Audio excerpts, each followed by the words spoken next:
আজ তোমাদের সাথে ডিসকাশন করব প্রি এক্লাম্পসিয়া নিয়ে। ফার্স্ট প্রি এক্লাম্পসিয়া ডেফিনেশন দেখে নাও। Pre eclampsia is defined as new onset of hypertension and either proteinuria or other sign of end organ dysfunction after 20 weeks of gestation in a previously normotensive woman. তাহলে এই যে ডেফিনেশনে প্রত্যেকটা word হচ্ছে খুব important, ঠিক আছে।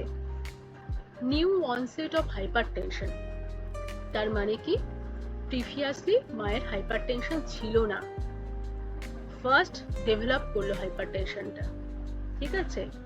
অ্যান্ড আইদার প্রোটিনিউরিয়া, প্রোটিনিউরিয়াও থাকতে পারে, or other sign of end organ dysfunctions, অথবা অন্য কোনো এন্ড অর্গান ডিসফাংশনস মানে কোনো ভাইটাল অর্গান ড্যামেজ বা ডিসফাংশনের কোনো সাইন থাকতে পারে আফটার 20 উইকস অফ জেস্টেশন। এবং এটা ডেভেলপ করবে কখন? 20 উইকসের পরে, 20 উইকস অফ জেস্টেশনের পরে, ইন আ প্রিভিয়াসলি নর্মোটেনসিভ ওম্যান, যে মা প্রিভিয়াসলি নর্মোটেনসিভ ছিল, মানে প্রিভিয়াসলি তার কোনো হাইপারটেনশন ছিল না, ঠিক আছে। তাহলে কি হলো?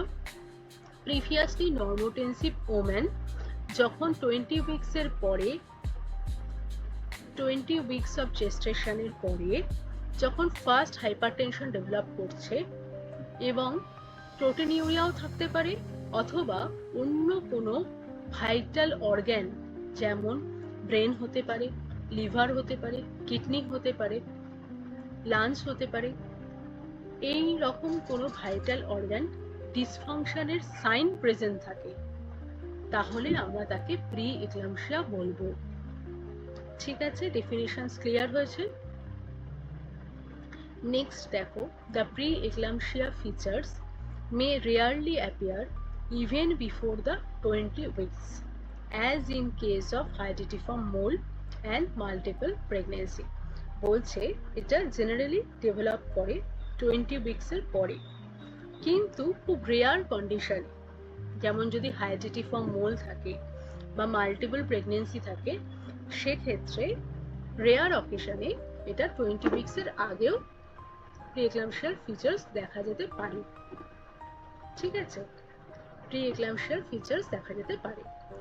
নেক্সট দেখো, proteinuria is not essential for diagnosing pre eclampsia if other features of maternal organ dysfunctions are present। তার মানে কি, যে প্রোটিনিউরিয়াটাই এসেনশিয়াল নয়, হাইপারটেনশনের সাথে প্রোটিনিউরিয়াই যে মাস্ট থাকতে হবে তা নয়।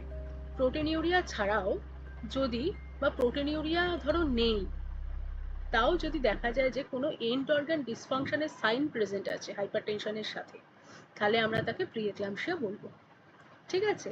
তাহলে হাইপারটেনশনের সাথে প্রোটিনিউরিয়াটা মাস্ট নয়, ঠিক আছে। প্রোটিনিউরিয়া থাকতেও পারে, অথবা কোনো এন্ড অর্গান ডিসফাংশনের সাইন যদি প্রেজেন্ট থাকে হাইপারটেনশনের সাথে, তাহলে তাকে আমরা প্রি এক্লাম্পসিয়া বলছি। এবার দেখো, ডায়াগনস্টিক বিপি, কত ব্লাড প্রেশার থাকলে আমরা হাইপারটেনশন বলবো? more than equal to 140/90 mm of Hg on 2 occasions at least 4 hours apart after 20 weeks। 20 weeks এর পর যখন 4 hours apart 4 ঘন্টা ছাড়া দুবার দেখে যদি blood pressure 140/90 mm of Hg or more পাওয়া যায়, তখন আমরা তাকে হাইপারটেনশন বলবো।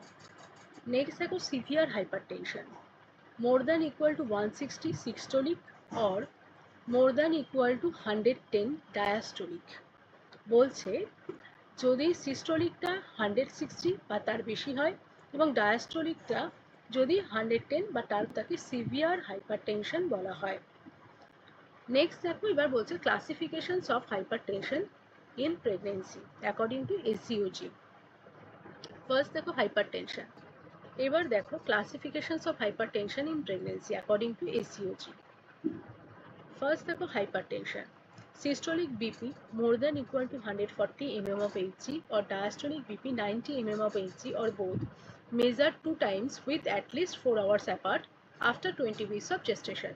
তাহলে 20 weeks of gestation এর পরে যখন 4 ঘন্টা ছাড়া দুবার দেখে ব্লাড প্রেশারটা 140/90 mmHg or মোর থাকবে, তখন তাকে বলা হচ্ছে হাইপারটেনশন। নেক্সট দেখো proteinuria. urinary excretion of more than equal to 0.3 gram protein per 24 hours or urine protein creatinine ratio more than equal to 0.3 mg or dipstick more than equal to 1 plus।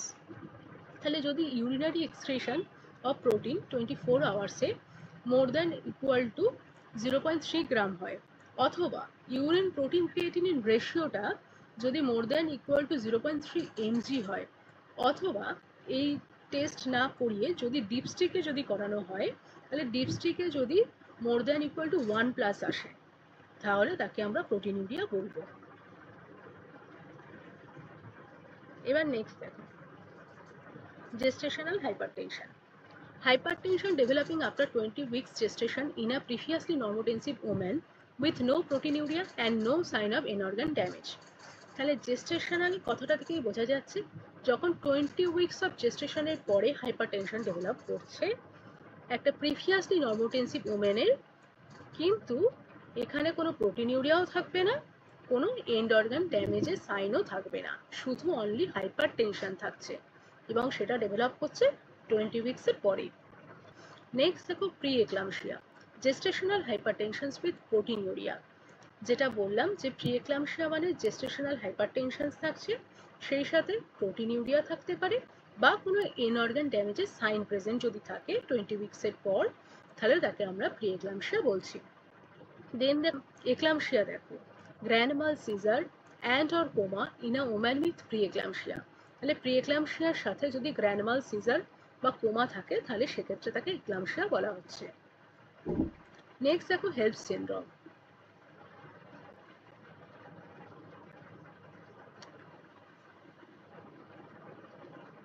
Help syndrome কি বলছে?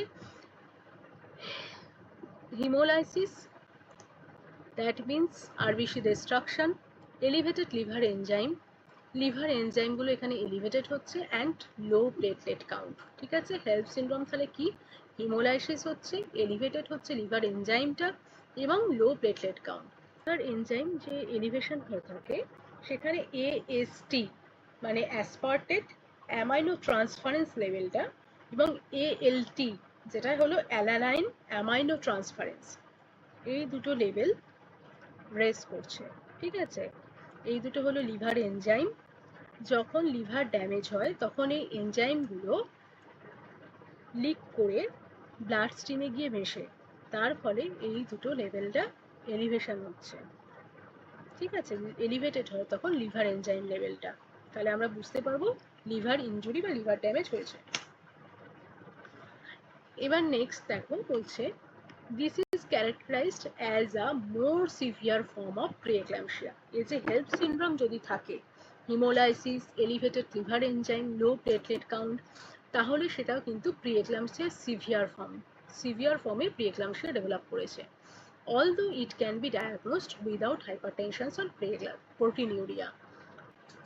এবার দেখো chronic hypertension, systolic blood pressure more than equal to 140 mmHg and or diastolic more than equal to 90 mmHg present before 20 weeks gestation and persist longer than 12 weeks of postpartum। তাহলে chronic hypertension কখন বলবো? যখন মায়ের 20 উইকসের আগেই hypertension present থাকছে। ঠিক আছে, 20 উইকসের আগে থেকেই যখন মায়ের হাইপারটেনশন প্রেজেন্ট থাকছে এবং পোস্টপার্টাম পিরিয়ডেও 12 উইকসের বেশি সেটা লাস্ট করছে। জেনারেলি কি হয়, জেস্টেশনাল হাইপারটেনশন বা প্রিএক্লাম্পসিয়া এগুলো 12 উইকসের মধ্যে, পোস্টপার্টাম পিরিয়ডে 12 উইকসের মধ্যে সাধারণত নর্মালাইজ হয়ে যায়, কিন্তু যদি দেখা যায় 12 উইকসের পরেও সেটা লাস্ট করছে, তাহলে সেটা কিন্তু ক্রনিক হাইপারটেনশন। ঠিক আছে, আর ক্রনিক হাইপারটেনশন কিন্তু 20 উইকসের আগে যখন ডেভেলপ করছে, সেটা হচ্ছে প্রেগনেন্সি আসার আগেও হতে পারে। প্রেগনেন্সি আসার আগেও যদি তার মায়ের মধ্যে হাইপারটেনশন থাকে তখন ওটাকে ক্রনিক হাইপারটেনশন বলবো, বা প্রেগনেন্সি আসার পরেও কিন্তু 20 উইকসের আগে যদি হাইপারটেনশন ডেভেলপ করে তখন তাকে ক্রনিক হাইপারটেনশন বলা হয়। এবার বলছি superimposed preeclampsia or eclampsia. Superimpose প্রিএক্লাম্পসিয়াটা কি? যখন ক্রনিক হাইপারটেনশনের সাথে new onset of proteinuria or end organ dysfunction present থাকছে, তাকেই বলা হয় সুপার ইম্পোজ প্রিএক্লাম্পসিয়া। তাহলে ক্রনিক হাইপারটেনশন তো রয়েইছে, তার সাথে যখন নতুন করে আবার প্রোটিনিউরিয়া বা কোনো এন্ড অর্গান ড্যামেজ তার সাইন দেখা যাচ্ছে, তখন তাকে বলা হয় সুপার ইম্পোজ প্রিএক্লাম্পসিয়া। ঠিক আছে, এবার চলে আসো ডায়াগনস্টিক ক্রাইটেরিয়ায়। প্রথমেই দেখো হাইপারটেনশন, যেটা বললাম যে যখন সিস্টোলিক এবং ডায়াস্টোলিক বিপিটা 140/90 mmHg অর মোর হবে, 4 ঘন্টা ছাড়া দুবার ব্লাড প্রেশার মেজার করে, তখন তাকে হাইপারটেনশন বলছে 20 উইক্সের পরে। এবার তার সাথে প্রোটিনিউরিয়া প্রেজেন্ট থাকতেও পারে, অথবা preeclampsia can be diagnosed when hypertension is accompanied by one or more of proteinuria থাকতেও পারে, অথবা প্রিএক্লাম্পসিয়া আমরা হাইপারটেনশনের সাথে বলতে পারি যদি এই যে নিচে যে ফিচার্সগুলো দেখতে পাচ্ছ সেইগুলোর মধ্যে কোনো একটা অথবা একের বেশি যদি প্রেজেন্ট থাকে। যেমন দেখো থ্রম্বোসাইটোপেনিয়া, প্লেটলেট কাউন্টটা কমে যাচ্ছে, যদি platelet count less than 1 lakh হয়, ঠিক আছে, থ্রম্বোসাইটোপেনিয়া যদি থাকে পেশেন্টের। রেনাল ইম্পেয়ারমেন্ট যদি থাকে, সিরাম ক্রিয়েটিনিন মোর দেন 1.1 mg/dl, ইম্পেয়ার লিভার ফাংশনস, মানে নর্মাল যে লেভেলটা তার থেকে 2 টাইমস ইনক্রিজ করছে, তখন আমরা বলবো ইম্পেয়ার লিভার ফাংশন। তারপরে পালমোনারি ইডিমা যদি ডেভেলপ হয়, new onset headache not responding two medications, যদি নিউ অনসেট হেডেক ডেভেলপ করে, ঠিক আছে, এবং কোনো মেডিসিনেই সেটা রেসপন্ড করছে না, ভিজুয়াল ডিস্টারবেন্স, এই সব ফিচার্সগুলোর মধ্যে যদি হাইপারটেনশনের সাথে কোনো একটা অথবা একের বেশি ফিচার্স প্রেজেন্ট থাকে, তাহলে আমরা তাকে প্রিএক্লাম্পসিয়া বলবো। প্রোটিনিউরিয়া এর সাথে থাকতেও পারে, নাও থাকতে পারে। ঠিক আছে, ক্লিয়ার? এবার দেখো রিস্ক ফ্যাক্টরস। ইম্পর্টেন্ট যে রিস্ক ফ্যাক্টরসগুলো আছে সেগুলো হলো, যদি maternal age more than equal to 35 years হয়, ঠিক আছে। আচ্ছা, মেটার্নাল এটা হচ্ছে কি অ্যাডভান্স মেটার্নাল এজ। আচ্ছা, এই এজে মায়ের মধ্যে নর্মালি ভাস্কুলার এবং মেটাবলিক নানা রকম চেঞ্জেস হয়ে থাকে, তার সাথে আবার যখন প্রেগনেন্সি আসছে, তার ফলে যে ফিজিওলজিক্যাল চেঞ্জেসটা হচ্ছে সেটা মা অনেক ক্ষেত্রে অ্যাডাপ্ট করতে পারে না, ঠিক আছে। তার ব্লাড ভেসেলসগুলো ঠিক করে ডাইলেট হতে পারে না, ঠিক আছে, ভেসোস্প্যাজম দেখা যায়, এর ফলে হাইপারটেনশন ডেভেলপ করতে পারে। প্রিভিয়াস প্রিএক্লাম্পসিয়া, প্রিভিয়াস যদি প্রিএক্লাম্পসিয়ার হিস্ট্রি থাকে সেক্ষেত্রে সেটাও একটা risk factors. Multiple pregnancy, twins and triplets, টুইন্সের ক্ষেত্রে কি হয়, দুটো প্লাসেন্টা থাকে বা একটা প্লাসেন্টা থাকলেও সেটা সাইজে ইনক্রিজ করে, লার্জ সাইজের থাকে, এর ফলে অ্যান্টি অ্যাঞ্জিওজেনিক ফ্যাক্টর বেশি রিলিজ হয়, যেটা এন্ডোথেলিয়াল ডিসফাংশন করে এবং তার ফলে ভিসোস্প্যাজম হয় এবং সেই থেকে হাইপারটেনশন ডেভেলপ করে, ঠিক আছে। যখন ভেসোস্প্যাজম হবে তার মানে রেজিস্ট্যান্স বাড়ছে এবং হাইপারটেনশন ডেভেলপ করছে। এবার দেখো ক্রনিক হাইপারটেনশন যদি থাকে সেটাও একটা risk factors. Chronic kidney disease, diabetic mellitus, ডায়াবেটিসের ক্ষেত্রে কি হয়, ডায়াবেটিস মাদারদের কি হয়, অ্যাথেরোস্ক্লেরোসিস ডেভেলপ করে, কোলেস্টেরল ডিপোজিশন হয়, তার ফলে এন্ডোথেলিয়াল ডিসফাংশন হচ্ছে, ভেসোস্প্যাজম হচ্ছে এবং হাইপারটেনশন ডেভেলপ করে। এবার দেখো ফ্যামিলি হিস্ট্রি অফ প্রিএক্লাম্পসিয়া যদি থাকে তাহলেও রিস্ক ফ্যাক্টরস, তাহলেও রিস্ক আছে। অ্যাসিস্টেড রিপ্রোডাক্টিভ টেকনোলজি আর হাইডিটিফর্ম মোল, হাইডিটিফর্ম মোলের ক্ষেত্রে কি হয়, অ্যাবনর্মাল টোপোপ্লাস্টিক পলিফারেশনস হচ্ছে বা গ্রোথ হচ্ছে, ঠিক আছে। এবার এর ফলে কি হয়, প্লাসেন্টাল হচ্ছে যে ডেভেলপমেন্ট ঠিকঠাক হয় না, প্লাসেন্টার ব্লাড ফ্লোটা হ্যাম্পার হয় এবং তার ফলে প্লাসেন্টার মধ্যে ইস্কেমিয়া দেখা যায়।